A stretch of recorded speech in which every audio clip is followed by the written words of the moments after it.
Welcome to the Misophonia Podcast. This is episode 8 of season 4. My name's Adil Ahmad, and I have misophonia. This week I'm talking to Drake, who lives in Florida currently, with one of her biggest triggers, her mom. She talks about her plans to start a fresh life in a new city, dealing with some trauma growing up, and many of the other experiences we share, like discovering that this is a real thing for the first time and how we've tried to explain it to others. I was just reminded recently by someone writing in that I have stickers available, and I apologize, I haven't sent any out in a while. So there's a bit of a backup. I just got super distracted with everything going on in the world last year. I plan to have a big mail day soon, so keep writing in requests with your mailing address. You can email hello@misophoniapodcast.com or hit me up on social media at Misophonia Podcast on Instagram and Facebook, Misophonia Show on Twitter.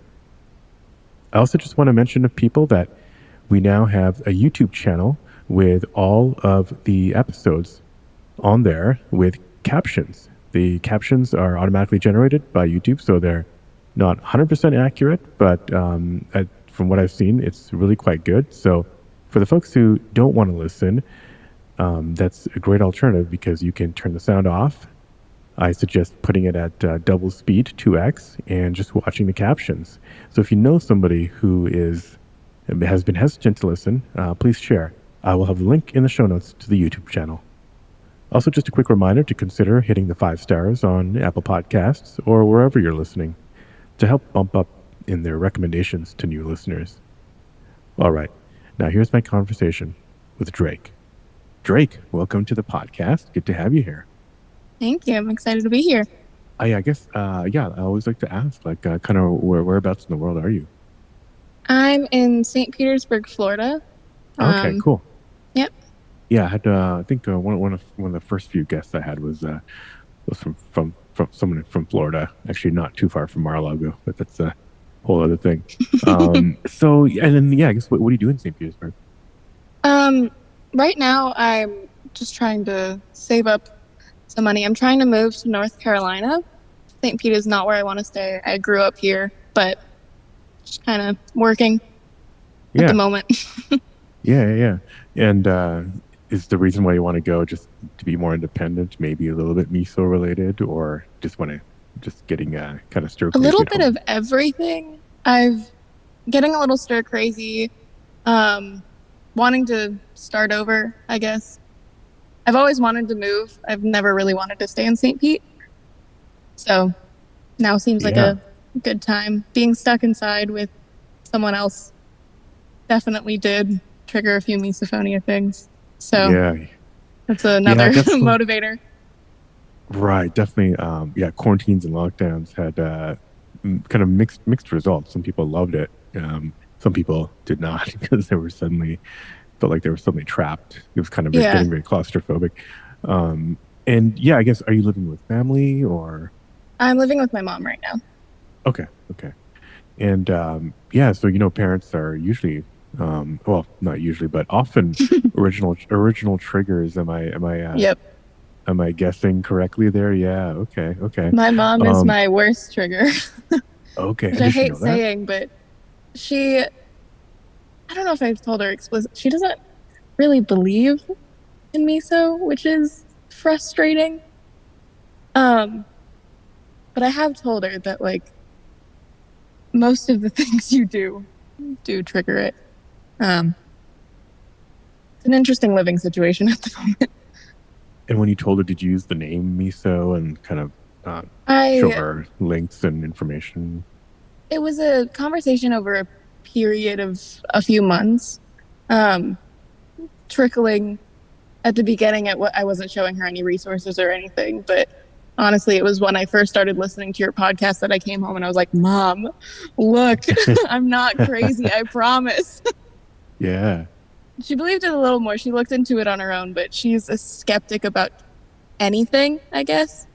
Okay. But she's trying, I think, to be better. I'm not sure.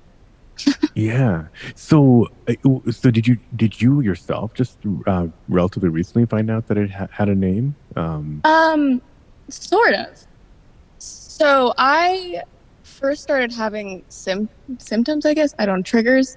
I Yeah. started noticing something was wrong my freshman year of high school. Um, but I never had a name for it until probably last year. I was living up in Jacksonville, which is North Florida, at my university, and I was in a dorm, and living with roommates was really rough.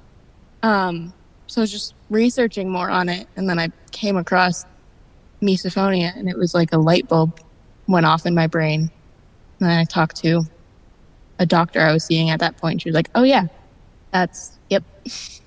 Oh, and she knew what it was. What kind of doctor was it, Yeah, if you don't mind me she asking? was a psychiatrist. Okay. Um, Yeah. yeah, she was. I just mentioned it, and she was like, "Oh yeah, that makes sense." And I was like, oh, "Okay, cool." That's interesting. 'Cause had you mentioned maybe to her any of like any of the symptoms in the past, I and hadn't in or okay, years. yeah.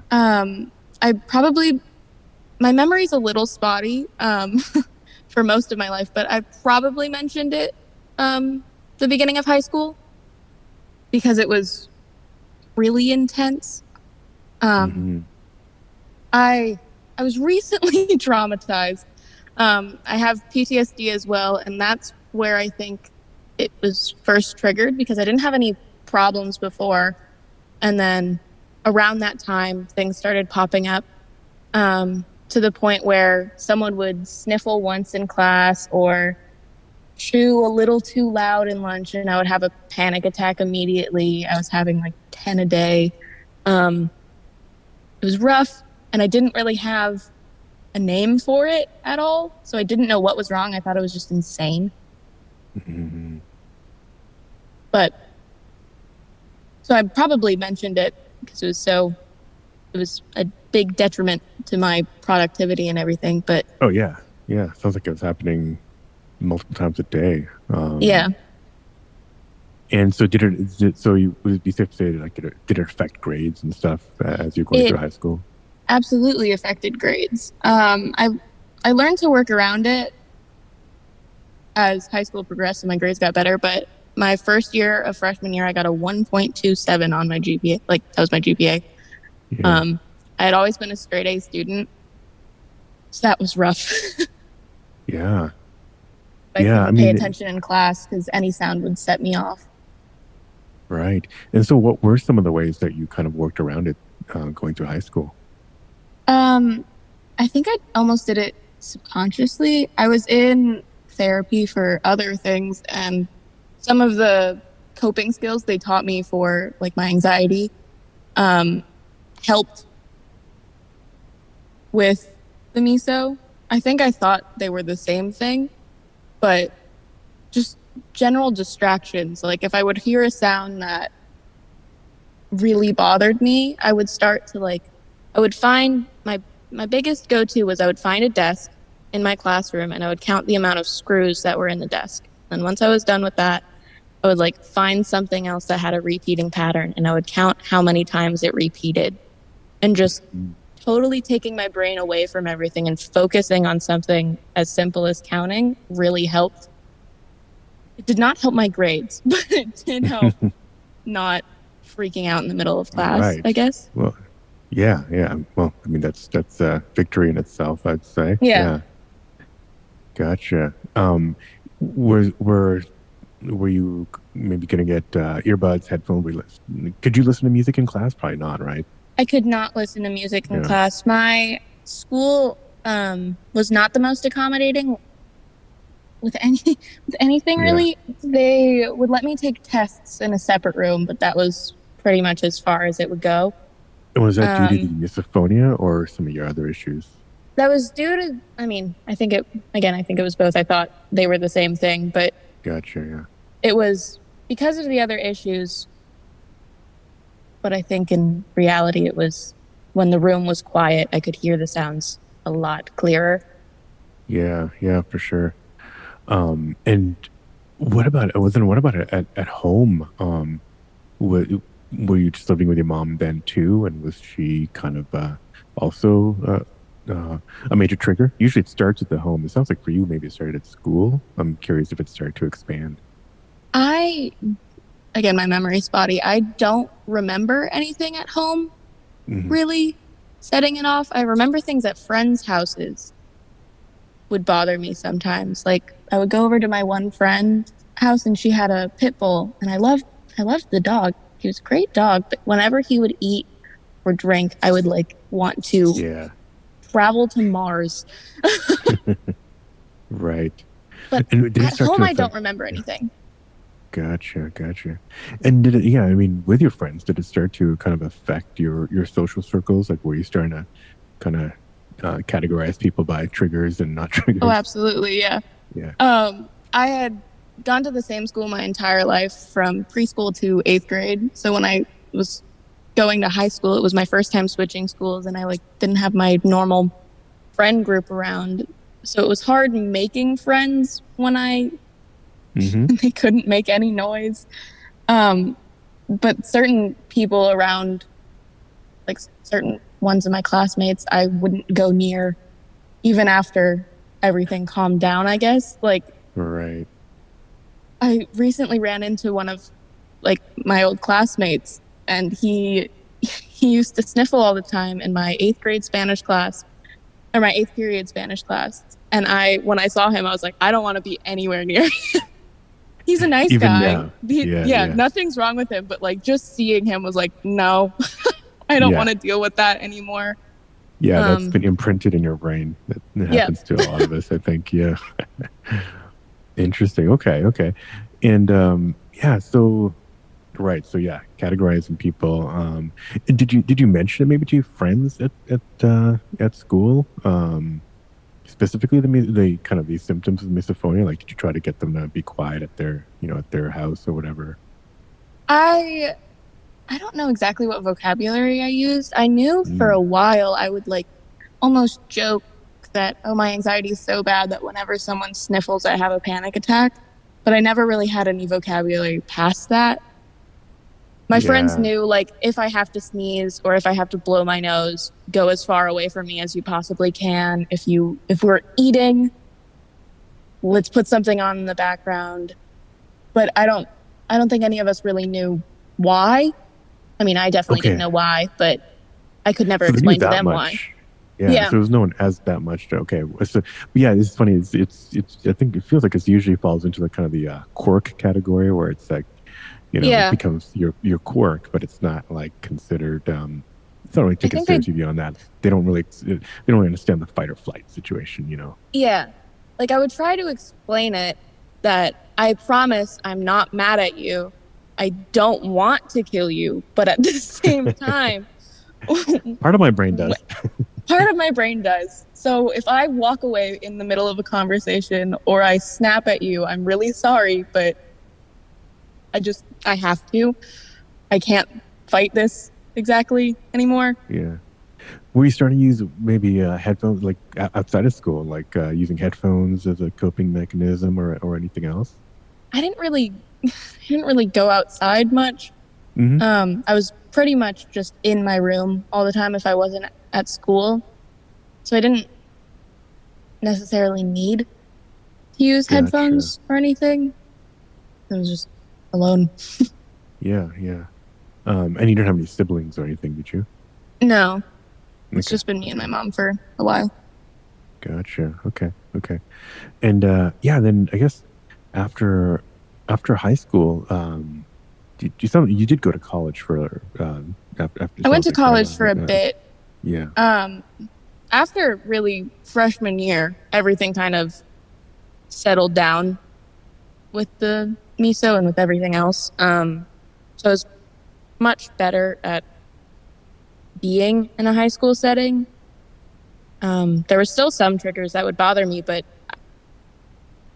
everything significantly like dulled, I guess, almost.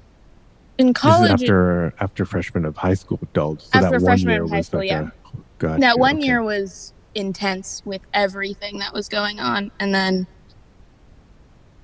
So it things were so gradually, after yeah. Sorry, I didn't mean to cut you off there. very good.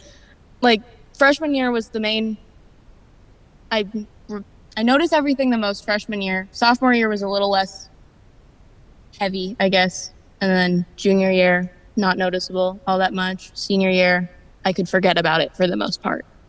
So like Gotcha.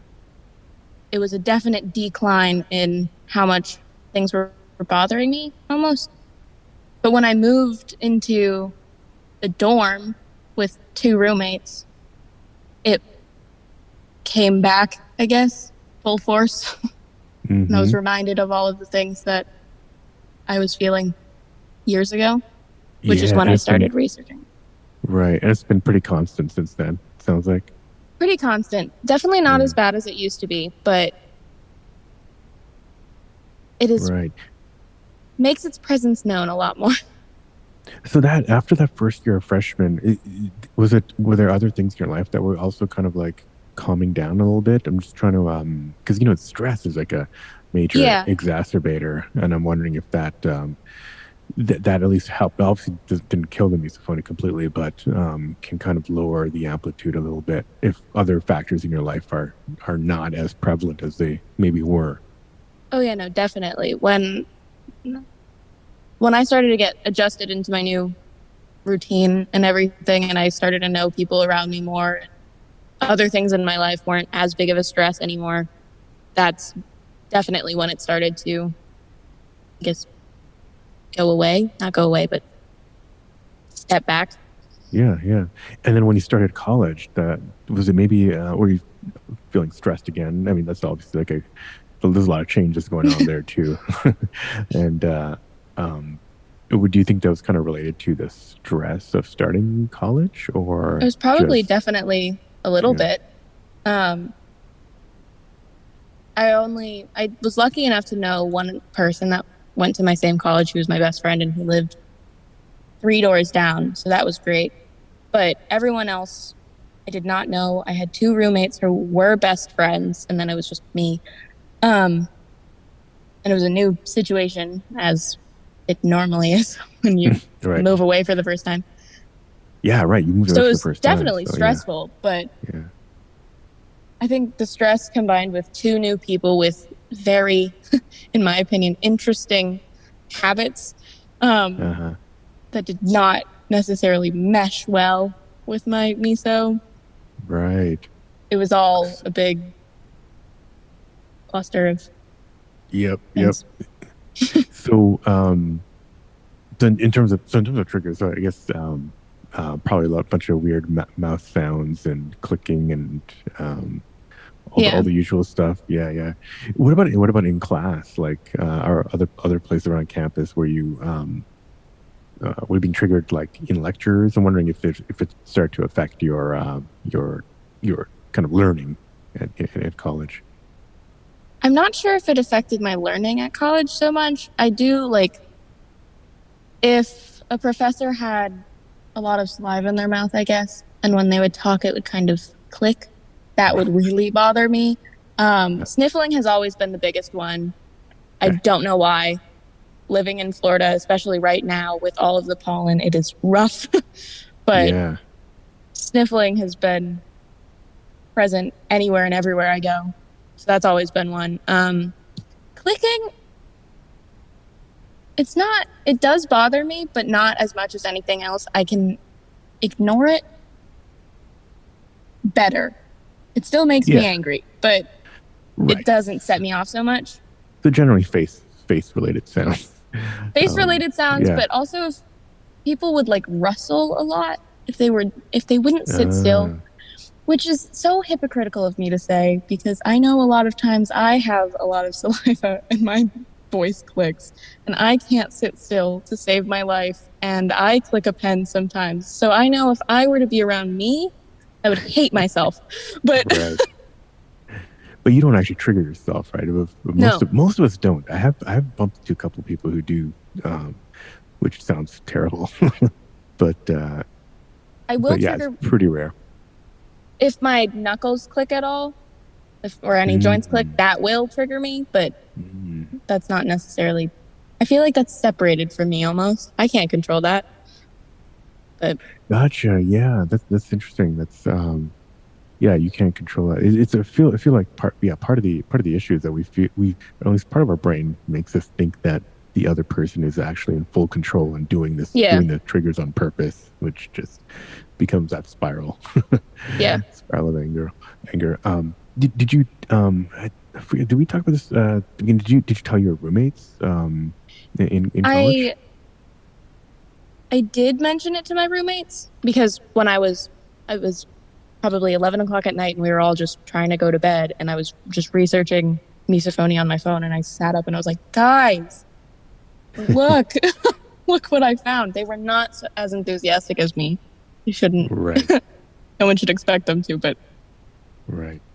I did tell them. They did not. They didn't stop their habits, but that's Do you okay. remember what you searched? I moved out. Yeah. Do you remember what you searched in the search bar? Probably something like, why do sounds make me so mad? Right. Okay. Yeah, I'm always curious. Or like, why do I want to cry when my roommate eats ice? No, is that actually one of their habits? Is to Yeah, she would eat ice chips. Oh man. Or she would eat ice chips to calm down, and that was like her grounding method for her anxiety. So I didn't feel comfortable saying anything because I had my own weird things and Right. I didn't want to stop her. But it was also frequently I would like bury my head under the pillows and like blast music in my earphones, but I could still hear it. And it was probably a phantom sound. My brain was probably making it up. But I would feel like I could still hear her eating the ice, and it was miserable. I only lived with them for 3 months, but those 3 months were intense. Yeah. Are you good?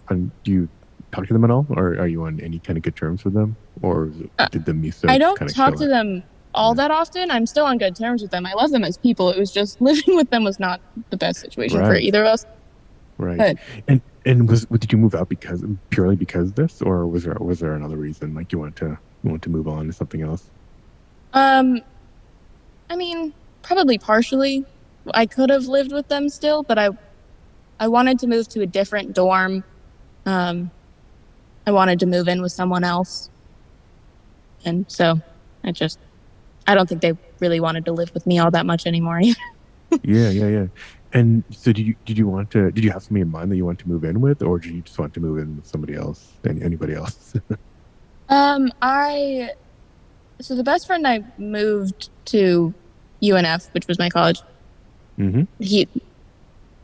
One of his friends was there as well. And we both had similar living styles, I guess. So we thought it would be a good idea for us to live together. That did not work out, but it was. Yeah, I was going to say, why did you maybe do some investigation in advance and make sure that this person was going to try, not be a trigger, or sort of. I was friends with her, casually, acquaintances. Mm-hmm. So I knew that she kept to herself a lot. She didn't like eating in the room, which was great. So I knew on that aspect it would be better than my previous situation. Right. Our personalities did not get along as much as we wanted, and then I got a cat. She's very allergic to cats, so that ended pretty quick. But by the time that I did live with her, she was not a trigger, which was nice. The nice change. Gotcha. Okay. So how long did that last then? Probably a month. Very short time. Right. Okay. And then I moved in with someone else, and she's great. So. Oh, okay. Yeah. And so it was like no triggers. Did you tell her about the miso in advance? Be like, before you got the keys, let her know, or kind of work it out somehow. I think I did mention something. I was a little desperate to move out of my current dorm because I had a cat and I couldn't have the cat with me. It was a big mess. But I could tell right away when I met my last roommate that it was going to work out much better. She was really accommodating with everything. Whenever I would tell her, hey, that thing you're doing is triggering me, she would stop as much as she could. So it was really, really nice. She was always like supportive during everything. If I would find out a new little fun fact, she would listen. I mean, I'm sure it wasn't as interesting to her as it was to me, but it's very nice. Yeah. On camp, did you meet anybody else who maybe had miso, or have you ever met anybody else who's had misophonia? Not on campus, but my cousin actually. We just recently, I guess, not rekindled a relationship because there never was a relationship, but our families just got a lot closer. Mm-hmm. And in talking, I figured out that both her and her dad have misophonia, and it was like, what? Because that was the first time I'd ever met anyone in person that had it, and it was great. How did that connection happen? Like finding that out. Her family came to visit. They live in Colorado, so they came to visit Florida for a little bit to get away from the cold. And just when they were there, we were talking, and she mentioned she has 3 younger brothers. Mm-hmm. And she would mention, like, I don't know, just sometimes they'll just make any sound and it sets me off. And I was like, hey, that sounds familiar. Is it this? Yeah, so she didn't, so she didn't know what the name was, but she was just describing the obvious symptoms. She had heard the name because her dad said that he had it, but she had never thought of it for herself. So then I mentioned, like, do you think that could be misophonia? And she was like, probably. I just never thought of it. And then from there, we've kind of bounced ideas off each other. Like, so you live with 3 younger siblings. What helps you? And I've lived longer than you, I guess. This is what helps me. And right. That's great. Yeah, that's super cool. Yeah. It's good to have someone you can text or whatever. And when you're going through a major trigger. Or it's really nice, like, if we're on a call, like if we're calling each other and then one of us will trigger the other and we need to, like, separate ourselves. It is totally understandable to be like, hey, I need to go right now. Yeah. I need to leave. Awesome. I need to hang up. Right. And then it's just accepted, like, okay, I will text you. Yeah. Right. That's awesome. And how old is that cousin, like, younger than you, like in high school? Yeah, she's in high school right now. Okay. Yeah. And you're kind of helping her through that, or giving her some tips. That's really cool. So what about, like, in terms of I don't know, relationships? Like, has it kind of been an issue, or it hasn't been an issue. It's been present, I guess, in past relationships. I have definitely had to mention it. I haven't really been in that many. Gotcha. Yeah. I was curious. If people, like, mention it up front, like on the first date, or it's something that just kind of wait for the first trigger and see how it goes until then. Because it depends on what the first date is. Yeah. Right. If it's getting going food, to the movies, then I'll be like, right. Yeah. Gotcha. And what about we talked about all the sound triggers, but visual triggers end up creeping up on people. Is that something that also you've noticed? Like, just seeing people take the actions that trigger you? I hadn't thought of visual triggers until I started listening to this podcast, and then I started to notice a few things. I don't remember any right off the top of my head, but I know when I will be triggered visually, I'll be like, aha, that makes sense. And then I forget it. Right. Hopefully it doesn't get too bad for you. No, they don't pop up too much. So I don't have to think about them often, which is nice. So yeah, you've gone through college. So you're not in college right now, are you? Or you're just kind of working and trying to save up, right, to move on? I am not in college. I went to college to appease my mom, and it didn't work out. So I dropped out. So I was only there for a year. And now I'm just working. I'm planning on going to esthetology school to be an esthetician.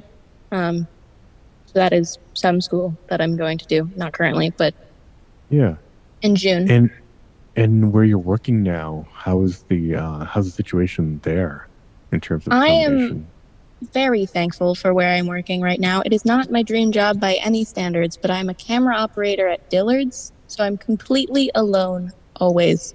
I don't have to see anyone. I don't have to talk. have to talk to someone like 3 times a day. But besides that, I can just Yeah. listen to music or be in silence. It's great. So Dillard's is sorry, I'm a relatively new American, so it's like is that a department store It or is a department store. Okay, okay. So your camera operator do they have like a portrait studio, or is it like taking pictures of merchandise in like a back No, room somewhere? like almost the security end of it, where Oh, I just gotcha. Okay. shoplifting deterrence, I guess, Yeah.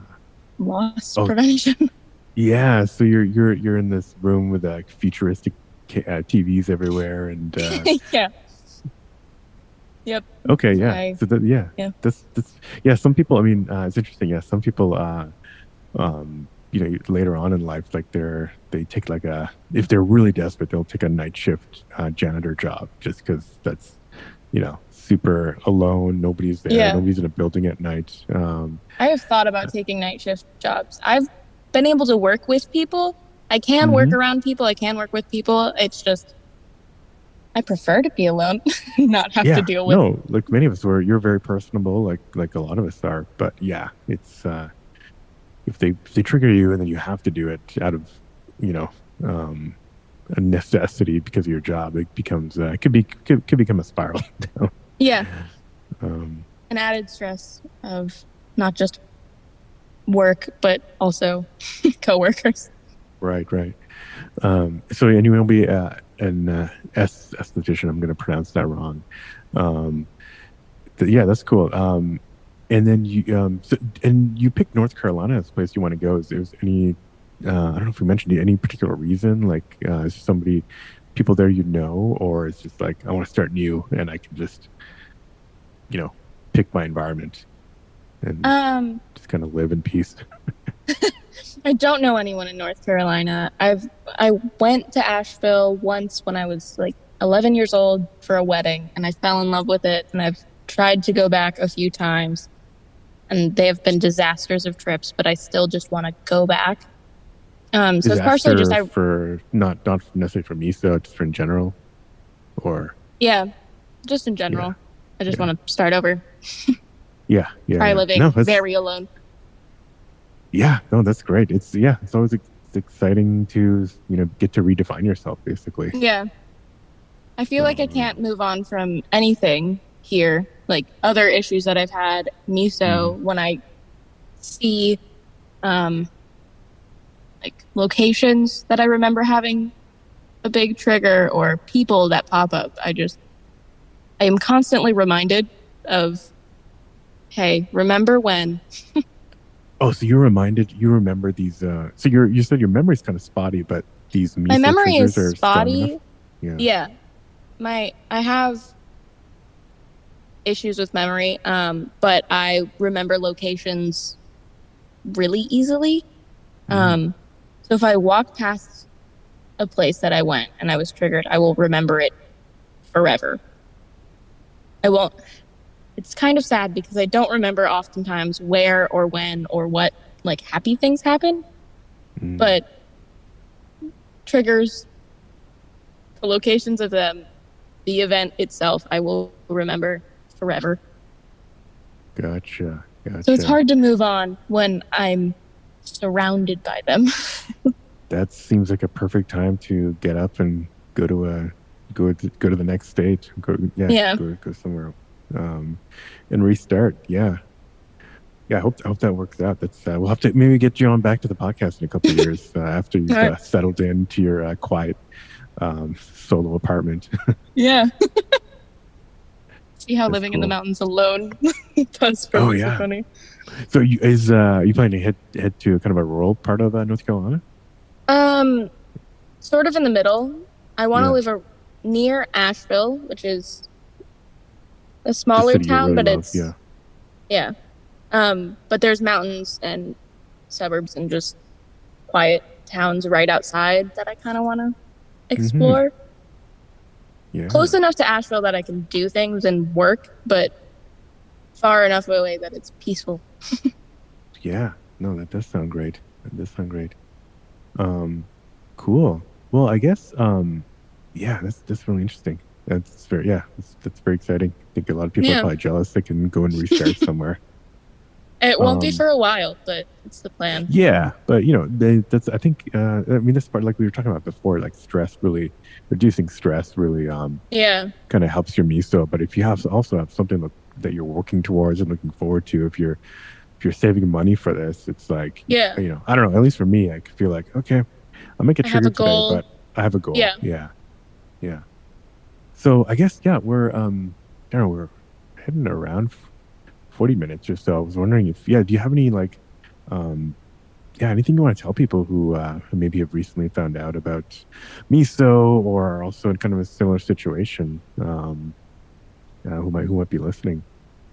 Um, I think it's been interesting listening to past episodes because I hear people saying that when they first started noticing their miso, that it just got worse, which is how I definitely felt Mm-hmm. until I forgot about it, which is a luxury. I understand. It's hard to forget, but it definitely does get better, even when it seems like it absolutely does not. It took me about 5 years to get to the point I am now with lots of effort, but I don't know. Just with anything in life, it gets better. This definitely gets better as you learn to deal with triggers or have different coping skills. It helps. Yeah, you might get more triggers, but being able to take control of situations in your environment and where you live as you're Yeah. about to kind of like take it to the the ultimate level. Yeah. Being able to do that definitely helps. Actually, I meant to ask you earlier if that psychiatrist had any miso specific tips for you after you mentioned that you have misophonia. She did not. She mentioned or she acknowledged like yes, misophonia, and then just kind of moved on. We never talked about it. Gotcha. So I had to figure everything out on my own, which was fine. It was exciting, which is strange because I was able to look at a list of triggers and identify with most of them, which doesn't seem great. And it's not great having a giant list of triggers, but Did she give you the list of triggers to... no, I Okay. found them online somewhere. Oh, gotcha. Yeah. And I don't know, it felt like I wasn't crazy anymore. Yeah. For one of the my mom is one of my biggest triggers, to the point where if we're sitting next to each other and she breathes a little funny, I can't be around her. So her breathing is a trigger at this point. Which is unfortunate for a multitude of reasons. Right. But right. Once I found like other people that had similar things going on, and I listened to this podcast and found that other people have worse triggers when it's their parents, it was a sigh of relief. Yeah, you're definitely not alone. Yeah. Well, it's great. Yeah, I'm glad that it's been kind of helpful. Yeah, it's been very helpful. I drive for Uber Eats on the side as well. Just to make extra money, and for about a month, you blast it in the car and have everyone. I would listen to nothing else except this. Which friends and like anyone else that was in the car with me during that time was like, "Why? Why do we have to listen to this?" You had it on. You had it on while you were. Was it Uber Eats? So you were just delivering food, or did you have? I was delivering food, and sometimes too? friends would like hop in the car with me and join if I was there, and I'd be like, "I'm not listening to music right now. I'm having a moment." Right. Yeah.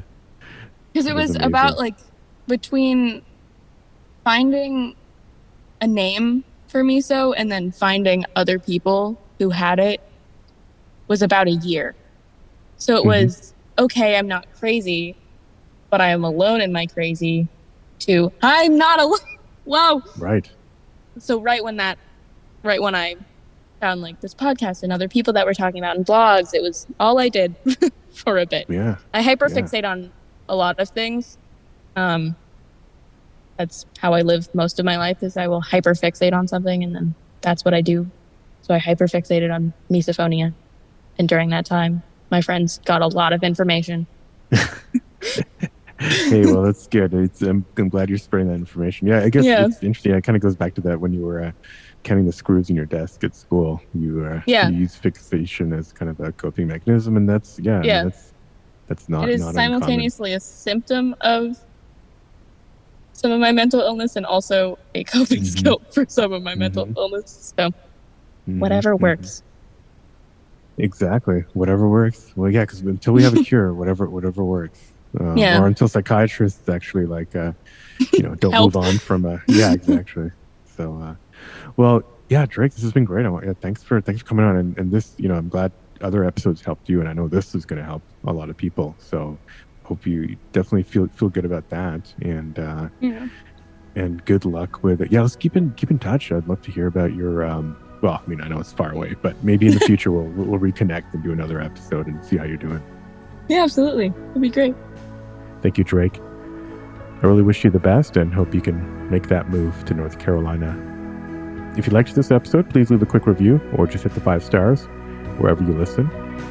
Find us on social media, Misophonia Podcast on Instagram and Facebook, now on TikTok as well, or Misophonia Show on Twitter.